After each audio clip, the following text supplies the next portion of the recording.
No matter how much work I get done, work continues to pile up. I constantly fight with receipts from morning to night. Before I knew it, I was nearly 30. My ability to recover has slowly deteriorated. It happened while I was pondering such things on my way home from working on my day off. Seiichiro Kondo suddenly heard a woman scream and ran to the alley to see her begging for someone to save her as a portal was sucking her away. He ran and reached, and when they touched fingers, their bags were all that remained. He woke up next to the girl as the surrounding medieval bystanders cheered to the successful summon of their holy maiden. Sei took particular notice of a purple-eyed man with an aloof stare. Prince Urius offered his hand, telling the girl they'd been waiting for her. Sei, meanwhile, had accidentally been summoned as a consequence. From what they told him, this was the kingdom of Romani, home to a miasmic forest known as the Demon Forest. Miasma erupted from it once every 100 years, unleashing a plague. The only one who could purify it was the Holy Maiden. They utilized all the kingdom's knowledge to perform a parallel world summoning spell. Despite it being what they called an act of God, they apologized for involving Sei and bore full responsibility. The Prime Minister decreed they provide him with all the food, clothing, and shelter he needed. They asked the other worlder if there was anything else he desired. Hearing he could live his days out doing nothing, he thought this really was a dream. However, he still asked that they please let him work. After being a working member of society for 7 years, he completely internalized the corporate slave mentality and couldn't help answering the way he did. He stayed in a dormitory where many of the palace civil servants lived. He ended up taking a job at the royal accounting department and wondered if his skills would be sufficient in this world. Laying back, he hoped that girl was alright. Hearing knocks at his door, he'd be greeted by Norbert Blanc. Their boss had him bring Sei some documents and clothes. Norbert was quite friendly, seemingly golden retriever-like. He also thought Seiichiro was too much to say, and came to the same conclusion I did by calling him Sei. They used Arabic numerals here, and words translated automatically, so Sei was able to read with ease.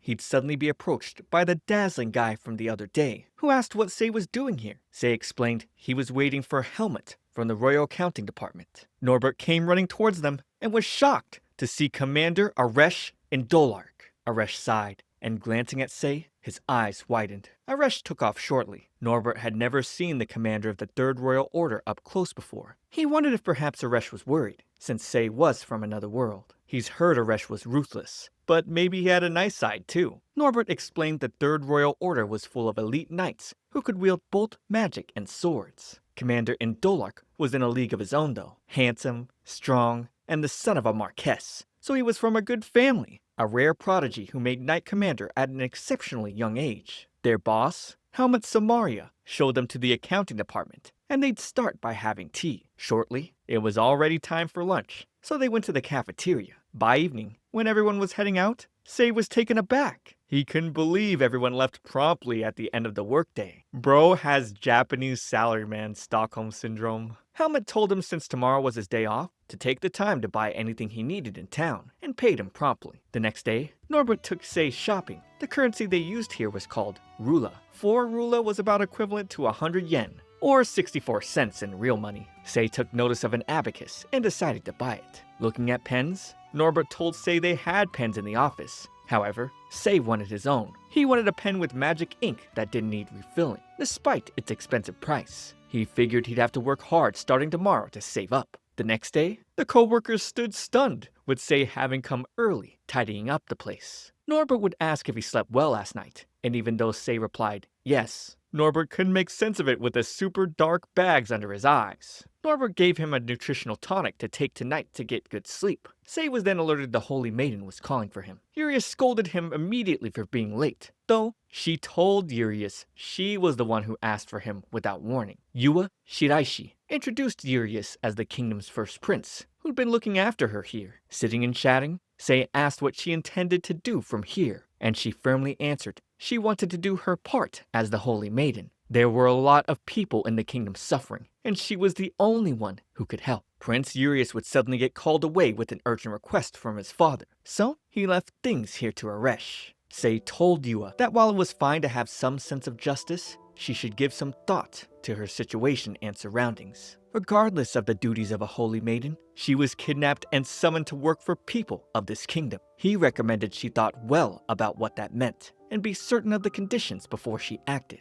She thought he was telling her to refuse, but he was only saying she should take her time to understand what was going on. After all, she had no idea the dangers of being the holy maiden, and they may not care if she lived or died, so long as the miasma was taken care of. She questioned how he could be so cold, and reasonably, he responded they didn't even know if what they were told was the truth. I'm gonna be honest, I like how logical he is. Yua started getting in her feelings, telling him she understood the two of them had completely different ways of thinking. She was going to do her best for the people of this kingdom. Typical emotional thinker. People who think like this will get you hurt with their good intentions. They need rational thinkers like Sei to lead them in the right direction. Lying in bed that night, Sei thought about how it was an adult's responsibility to offer guidance to minors, but he wasn't expecting her to listen to a complete stranger like him. The next morning, he was so full of energy, it scared Norbert. The tonic worked wonders apparently. They came from a skilled apothecary who made them for the knights. After work, Sei bought 10 bottles. Entering shop came both Commander Indelark and Vice Captain or Jeff Rhoda. Or Jeff asked what the funnel department was doing here and referred to Sei as the Holy Maiden's tag-along. He teased that despite being from another world, Sei looked like a perfectly unremarkable ordinary guy. With Sei promptly leaving, Aresh told him the Prime Minister had his eye on him. Sei wasn't sure what to make of that, but assumed the PM probably thought of him as a nuisance if he found out what he said to Yua. Helmet was surprised to see Sei asking for his next assignment. Norbert was amazed, seeing Sei get to quick work using the abacus he bought the other day. Sei wasn't worried about fatigue, because as long as he had tonics, he wouldn't get tired no matter how much he worked. He paused and showed Helmut there was something off about the budget request he was working on. The numbers were too round. Plus, the Third Royal Order submitted 3 identical requests for training costs, but the amount listed on each was different. Helmut answered they filed everything as training expenses, so it was fine.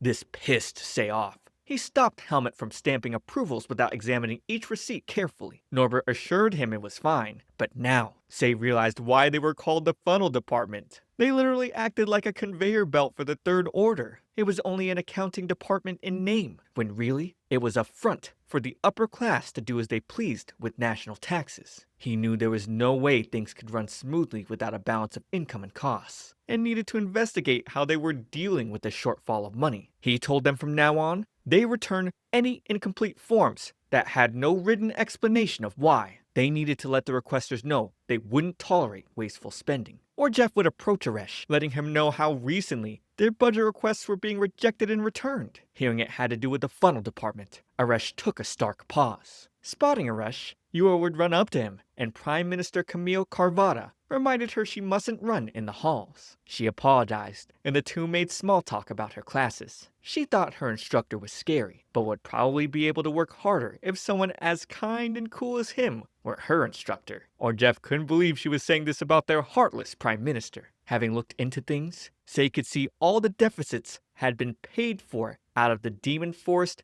Countermeasures Fund of the defense budget. The Demon Forest miasma only erupted once every century. It would seem they've grown comfortable spending the money set aside for that. But if the miasma started causing damage, contaminating plants, spreading to animals and humans, that would definitely lead to a fall in tax revenue. The kingdom's coffers would bleed dry at this rate. A knight from the order came shouting, asking why they refused another budget request. They've loosened restrictions, but he still came every day to complain. Another knight came over to say there was trouble. There was an official occurrence of miasma. Sei buckled down and went harder to work, doing everything he could on his end. During a meeting, the Prime Minister read out the reports on disparity between national income and expenditures for the past 2 decades, as well as the specific amount spent by each department. On top of that, a calculation table for the total losses expected by potential miasma damage in the future. He asked Helmut about this. The knight from the other day argued with Sei again, and Camille came by, looking to offer Sei a proper position. Sei was intimidated. Camille likely had the same authority as the Prime Minister did in Japan.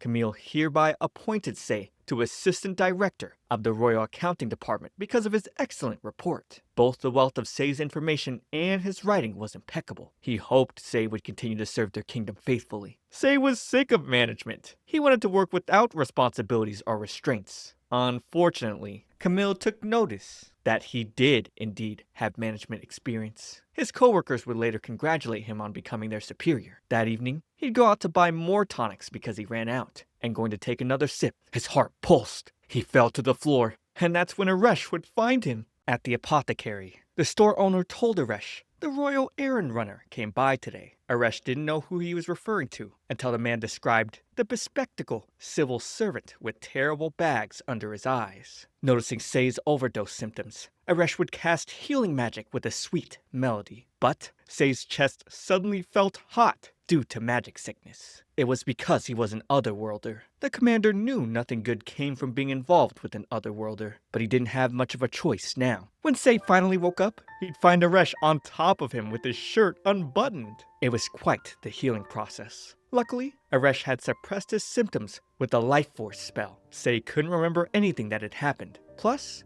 given the scenario, he couldn't even think straight. The commander explained that his magic was too powerful for Sei, hence his magic sickness. From here on, he needed Sei's consent before doing anything more. At this rate, he might end up dying from getting crushed by the powerful magic. The treatment involved familiarizing the patient with the caster's magic. Though he didn't really understand, Sei didn't want to die. Mostly because of his work. This guy really needs a life outside of his job. As he accepted, Aresh took off his clothes, running his hands around Sei's body. Then, he'd kiss his patient. But this was only the emergency treatment, meaning they'd have to go all the way. Waking up the next morning, Sei felt fine, both mentally and physically. Looking at the time, he realized he was late for work. Before rushing off, he promised to thank the commander later on for saving his life. Aresh freaked out, especially considering the night they just had. While working, Sei was discomforted by the pain in his lower back. However, his mind felt clear, and he was in better shape than usual. His mind flashed back to the events of the previous night though, but he'd quickly shoved the thoughts away. Not everyone could use magic, which was why the Third Royal Order, known for their magical abilities, held so much influence in the royal palace. It finally clicked that the commander used his precious magic to save his life, and even went ahead to do something he really didn't want to do. Ayo, how did Sei repay him? By rushing out of the room the next morning without thinking, ignoring the man he spent the night with. Not even a box of sweets would be enough to thank Aresh. So, Sei asked Norbert what would be the proper way to apologize to someone of higher status. Norbert told him that at worst, he'd be locked up in prison. Luckily, Sei was an esteemed guest from another world, so he was safe. He then asked how much magic usually cost, and according to Norbert, he'd have to pay in gold coins. One gold coin was about 2.5 million yen. Holy, that's a lot, guys. Sei considered asking if he could pay in installments. During magic lessons, Yua asked Aresh why he wanted to become a knight, but he wasn't about to entertain unrelated questions. He didn't understand why the sensibilities of otherworlders were so different from theirs. Yua was a holy maiden who was clueless as to how to use magical energy. She had the crucial task of purifying the demon forest's miasma, yet she didn't have a hint of urgency. Typical teenage girl. Moreover, Aresh was pissed about the fact that Sei abandoned him for some so-called work. He would then head over to Sei's office and drag him off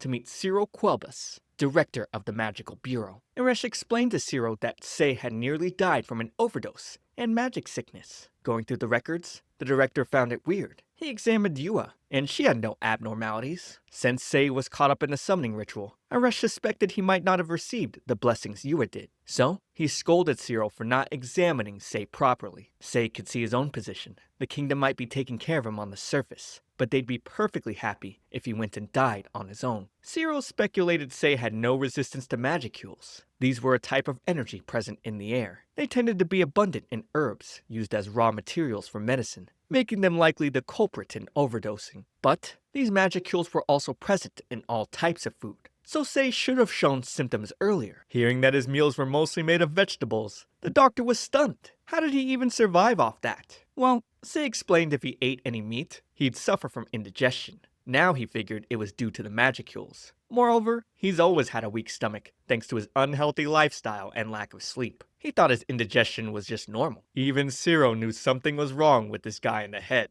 he would cast a magical observational spell. Sei was amazed. This was the first time seeing magic while fully conscious. It was like having a CT scan. When the process was done, Arash held his hands, helping him acclimate to the magical energy. They'd have to stay like this for a while. Zero confirmed that Sei had almost no resistance to magical energy or magicules. But it wasn't completely zero. He was slowly gaining resistance. So if he focused on eating things with low levels of magicules, he would eventually be able to handle all foods normally. Till then, medicines high in magicules were forbidden. Sei argued that his fatigue went away and he felt more comfortable when he drank the tonics. But Zero told him his body didn't have the capacity to withstand something like that. The only thing that made him happy since coming to this world had now been taken from him. Sei couldn't wait to get back to work, but he didn't expect Arash to go to the cafeteria with him and fill his plate with the proper food he was to eat. Everyone else couldn't believe the commander was actually taking care of someone. Since Sei couldn't finish all that food, Arash told him to focus on the meats and grains. He needed to build up his strength. Returning to the office, Norbert comforted Sei and asked if Arash was the one he had put out for. Sei explained that the commander had saved his life the previous night, and today he'd been worrying about him. Norbert was amazed Sei didn't get punished for causing trouble for the commander. Realizing that he really could have gotten in trouble, Sei thought he needed to apologize and compensate Arash. But for now, he needed to clear up the work on his desk. He'd noticed another deliberate inflation of numbers, so he rejected the request, checking budget requests from each department, calculating necessary expenses, all while his work hours were eaten up, dealing with incessant complaints. There was barely enough time in the day for him to handle all this. If he had those nutritional tonics, he'd be able to cut back on sleep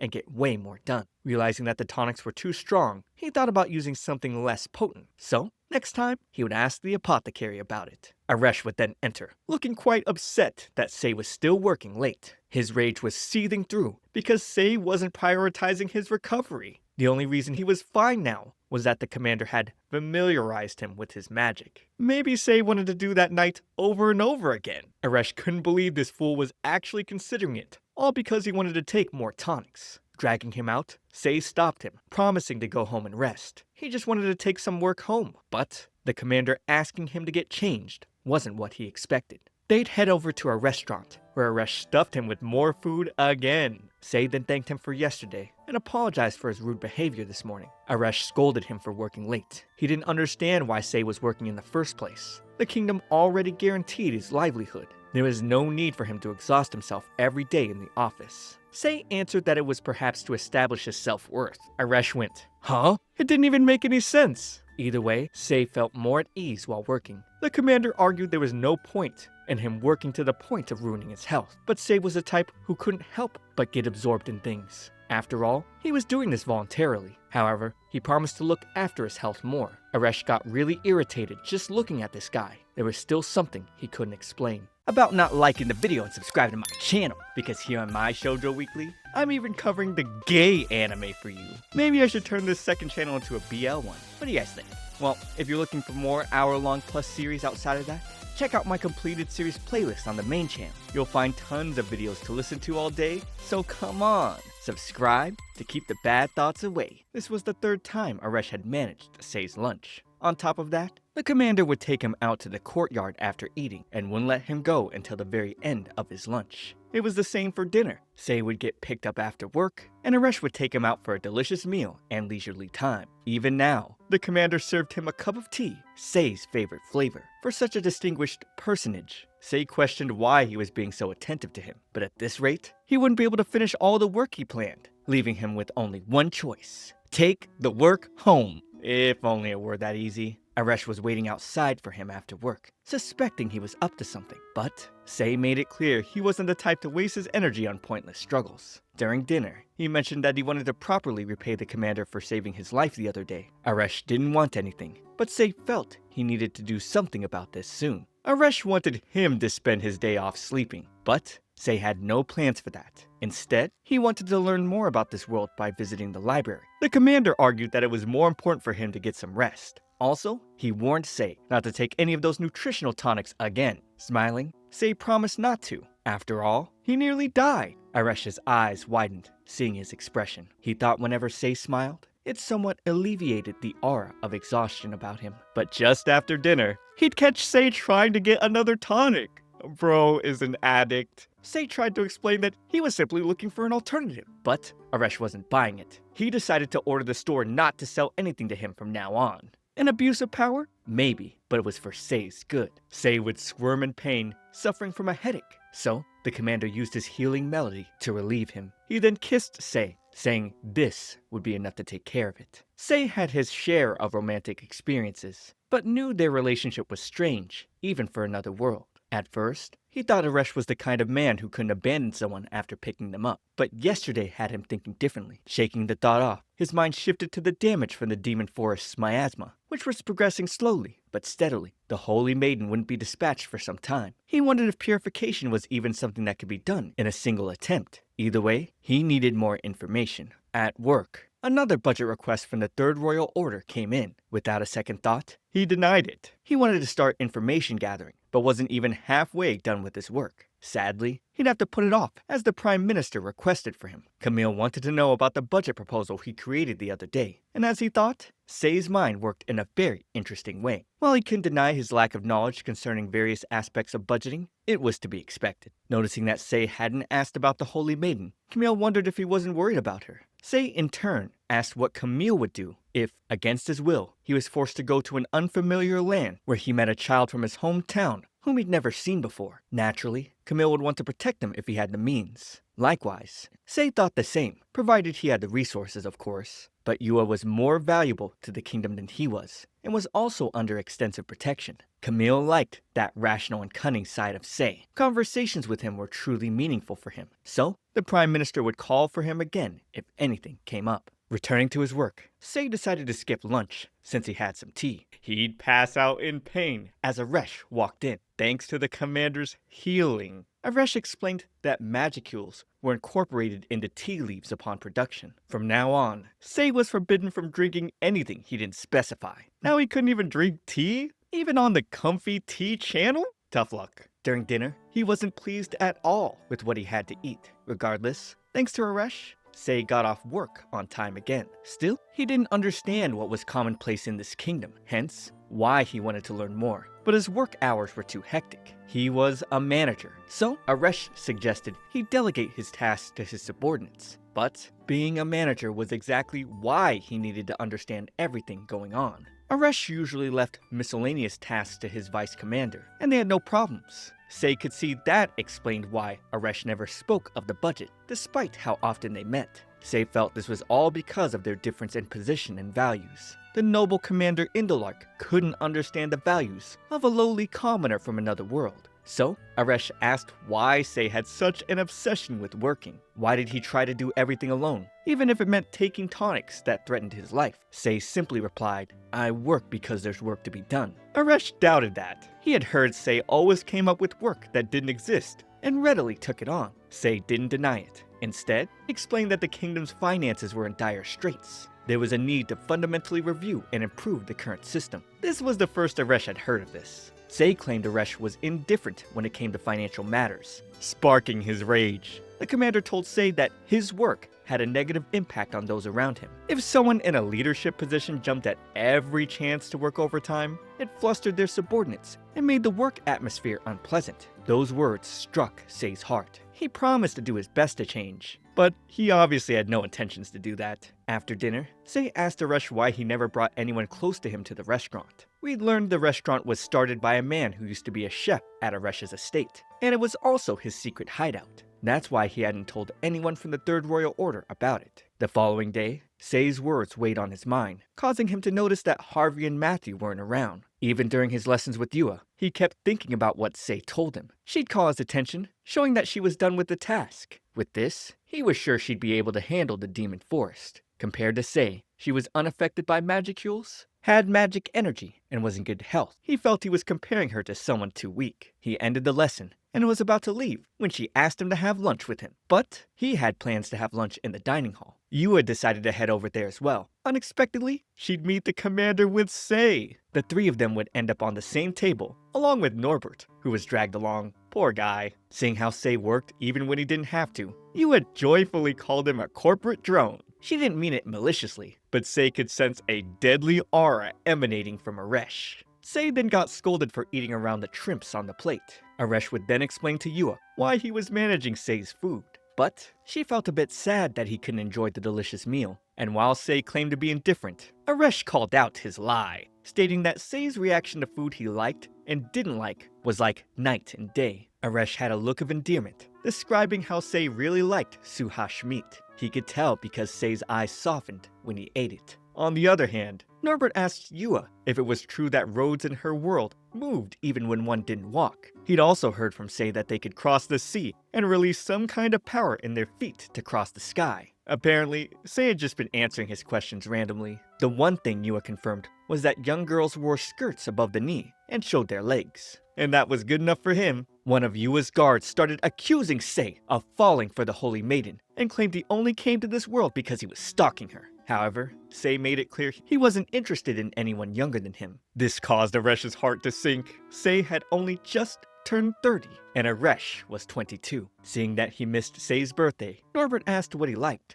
offering to give him some tonics. Sei would have loved that, but Aresh wasn't about to let him have any. Suspecting that he was tired, Yua decided to use her healing magic on Sei, but Aresh quickly snatched him away, making it clear that he was the only one allowed to lay a hand on him. Over in a warehouse, Aresh performed some healing on Sei with kisses. He considered putting a barrier on Sei, but it would take a lot of magic energy. Sei's body would have to take all that, and then get familiarized with the magic at night. The next day, Orjef noticed fewer documents on Aresh's table. The commander had compiled a draft for their next expedition. He voluntarily did paperwork? Orjef could hardly believe it. Aresh then asked what reason there could be not to give someone younger the time of day. Now he was asking about love? The vice commander told him that people with large age gaps often had different values. Orjef wondered who the special girl was and wanted to go find her right now.